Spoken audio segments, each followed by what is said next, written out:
Alors, à quelqu'un qui débute le pacing, alors ça dépendrait peut-être déjà de la personnalité, parce que je me suis rendu compte, parce que je fais des permanences téléphoniques pour des gens qui justement se découvrent cette maladie, il y a une bonne partie des personnes qui étaient déjà très actives.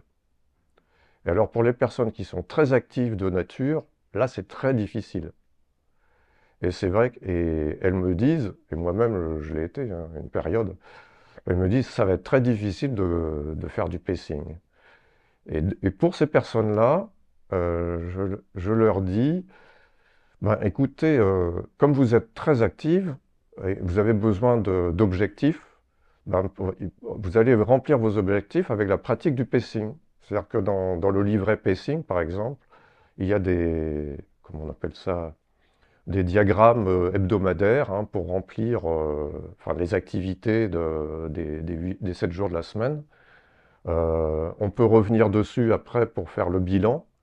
Donc une personne même qui est très active, si elle se focalise là-dessus, ça va être son premier objectif, ça va être ça. Donc elle va remplir sa vie d'abord avec le pacing.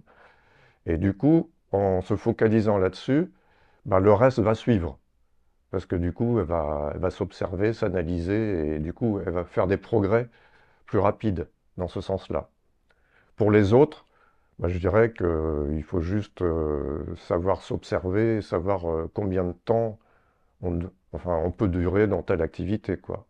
Si on peut marcher un quart d'heure sans faire de malaise post-effort après, eh ben, on fait un quart d'heure et puis on s'arrête. Bon. Les personnes qui savent s'arrêter, il y a beaucoup moins de problèmes. Mais c'est surtout pour les personnes très actives, là, c'est un peu embêtant.